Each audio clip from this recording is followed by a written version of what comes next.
గుంటూరు జిల్లాలో నేరాల నియంత్రణ, శాంతి భద్రతల పరిరక్షణపై పోలీసులు దృష్టి సారించారు. ఇటీవల నిర్వహించిన కలెక్టర్, ఎస్పీల సమావేశంలో పీడీఎస్ బియ్యం, గంజాయి అక్రమ రవాణా, సైబర్ క్రైంపై సీఎం చంద్రబాబు దిశానిర్దేశం చేయడంతో ప్రత్యేక ప్రణాళిక రూపొందించారు. టెక్నాలజీ సాయంతో నేరాల కట్టడికి కట్టుదిట్టమైన చర్యలు చేపట్టామంటున్న గుంటూరు జిల్లా ఎస్పీ సతీష్ కుమార్తో మా ప్రతినిధి జయప్రకాష్ ముఖాముఖి. రాష్ట్ర వ్యాప్తంగా జరుగుతున్నటువంటి నేరాలను అరికట్టేందుకు ఇటీవల సీఎం స్వయంగా కలెక్టర్లు అదేవిధంగా ఎస్పీలతోటి సమావేశమయ్యి వాళ్ళకి పలు సూచనలు చేశారు. ప్రధానంగా చూసుకున్నట్లయితే సైబర్ క్రైము, మరొక వైపు రేషన్ మాఫియా విచ్చలవిడిగా రెచ్చిపోతూ ఉన్నారు. ఇంకొక వైపు గాంజా మాఫియా కూడా చాలా విచ్చలవిడిగా జరుగుతుంది. యువకులు వీటికి బానిసలుగా మారి నేరాల బాట పడుతున్నారు. అసలు గుంటూరు జిల్లాలో వీటన్నిటినీ అరికట్టేందుకు ఎటువంటి చర్యలు చేపడుతూ ఉన్నారు, ఏ విధమైనటువంటి ప్రణాళికతోటి ముందుకు వెళ్ళబోతున్నారు అని తెలిపేందుకు మనతోటి గుంటూరు జిల్లా ఎస్పీ సతీష్ కుమార్ ఉన్నారు. వారిని అడిగి పూర్తి వివరాలు తెలుసుకున్నాం. చెప్పండి సార్, ప్రస్తుతం రేషన్ బియ్యం పక్కదారి పడుతుంది, ఒక మాఫియా లాగా తయారవుతుంది అనేటువంటిది మన రాష్ట్రంలో చూస్తూనే ఉన్నాం. దీనికి సంబంధించి ఈ అక్రమ రవాణాకి సంబంధించి, వాటి కట్టడికి సంబంధించి ఎటువంటి ప్రణాళికలు చేపడుతూ ఉన్నారు, ఏ విధంగా వీటిని అరికట్టబోతున్నారు? ఇప్పుడు రేషన్ బియ్యం దొంగతనం సంబంధించిన దీంట్లో మనం ఏరియా వైజ్ కొన్ని డివైడ్ చేస్తున్నాము. ఫర్ ఎగ్జాంపుల్ చెప్పాలంటే రీసెంట్ టైమ్స్లో తెనాలిలో కానీ, పొన్నూరు కానీ, టు ఎన్ ఎక్స్టెంట్ నల్లపాడు కానీ మనం కేసెస్ కట్టడం జరిగింది. దాంట్లో మనము కేసెస్ కట్టిన తర్వాత ఇమీడియట్గా మన విజిలెన్స్ డిపార్ట్మెంట్కి హ్యాండ్ ఓవర్ చేయడము, సబ్ కలెక్టర్కి హ్యాండ్ ఓవర్ చేయడం అనేది జరుగుతాయి. మ్యాక్సిమం ఈ వెహికల్స్ అన్నీ కూడా ఎక్కడ నుంచి వస్తుంది అనేది మన బ్యాక్వర్డ్ లింక్ కొన్ని వెళ్ళాల్సినది అవసరం ఉంది. ఏ మిల్లు నుంచి వస్తుంది అనేది మనం ఫస్ట్ టార్గెట్గా కొన్ని చూస్తున్నాము. తర్వాత దీనిలో కొన్ని నేమ్స్ మనం ఐడెంటిఫై చేసాము, ఈ మా రెగ్యులర్గా చేస్తున్నారని చెప్పేసి. కానీ దాంట్లో ఒకటే ఏంటంటే మనం ఎవిడెన్స్ని లింక్ చేయగలగాలి. ఫర్ ఎగ్జాంపుల్ ఈ లారీ ఒకటి మనకు దొరికిందంటే లారీలో దొరికిన వాళ్ళకి, ఈ మాఫియాలో ఉన్న వాళ్ళకి దీంట్లో ఎలాగా లింక్ ఉందన్నది కనెక్ట్ చేయడం అనేది ఛాలెంజింగ్గా ఉంటాయి. సో దాంట్లో సంబంధించిన మిల్లు ఏంటి అనేది కూడా మనం ఐడెంటిఫై చేస్తూ ఆ మిల్లు ఎవరు ఉన్నారో దాంట్లో వాళ్ళని టార్గెట్ చేయడము, అదేవిధంగా దాని వెనక ఎవరు ఉన్నారో వాళ్ళని కూడా టార్గెట్ చేయడం అనేది కొన్ని స్టెప్స్ తీసుకోవడం జరిగింది. ఇప్పుడు ఈ జిల్లాకు నేను వచ్చిన తర్వాత ఇప్పుడు కొన్ని దాంట్లో అఫెండర్స్ రెగ్యులర్గా ఎవరు చేస్తున్నారన్న లిస్ట్ కూడా రెడీ చేశాము. కమింగ్ డేస్లో ఇది బేస్గా పెట్టుకుని కొన్ని బ్యాక్వర్డ్ లింక్ వరకు కూడా మనం వెళ్ళడానికన్నా ప్లానింగ్ జరుగుతుంది. వ్యవస్థీకృతంగా కొన్ని చోట్ల ఈ తరహా నేరాలు జరుగుతున్నాయి. నిందితుల పైన కఠినంగా వ్యవహరించేందుకు ఏమైనా పీడీ యాక్ట్ లాంటిది ఏమైనా పెట్టబోతున్నారా, లేకపోతే ఎట్లాంటివి ఉంటాయి? ప్రివెంటివ్ డిటెన్షన్ యాక్ట్ పెట్టాలంటే దానికి చెప్పేసి కండిషన్స్ ఉన్నాయి. మనం అన్ని క్రైమ్స్లో ఆ కండిషన్స్ అప్లై అవ్వవు.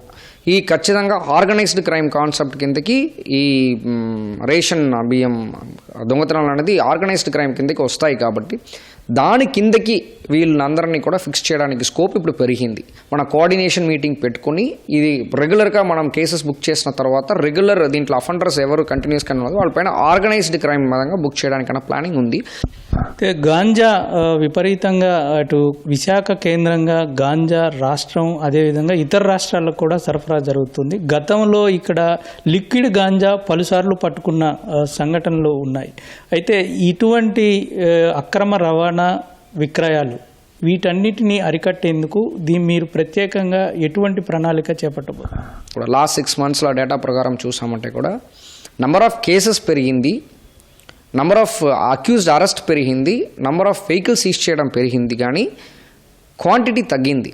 అంటే ఓవరాల్ మన ఆంధ్రాలో ఈ గంజా పైన డిస్ట్రక్షన్ బాగా గట్టిగా జరుగుతుంది. కాబట్టి గంజా రావడం అనేది చాలా తగ్గింది, కానీ యూజ్ చేయడం అనేది ఖచ్చితంగా కొన్ని చోట్ల ఉన్నాయి. అందుకే తక్కువ క్వాంటిటీతో పాటు దొరుకుతుంటాయి. లిక్విడ్ గంజా క్వశ్చన్కి నా తరపు నుంచి చెప్పాలంటే లిక్విడ్ గంజా అంత ఎక్కువేమీ మనకి ఎక్కడ కూడా దొరకట్లేదు. గంజా అనేది మాత్రం తక్కువ దొరుకుతుంది.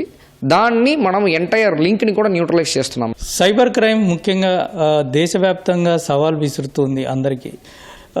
ఏ విధంగా మీరు ప్రజలకి అవగాహన కల్పించటం కానీ ఈ నేరాల కట్టడికి ఎటువంటి అడుగులు వేస్తూ ఉన్నారు?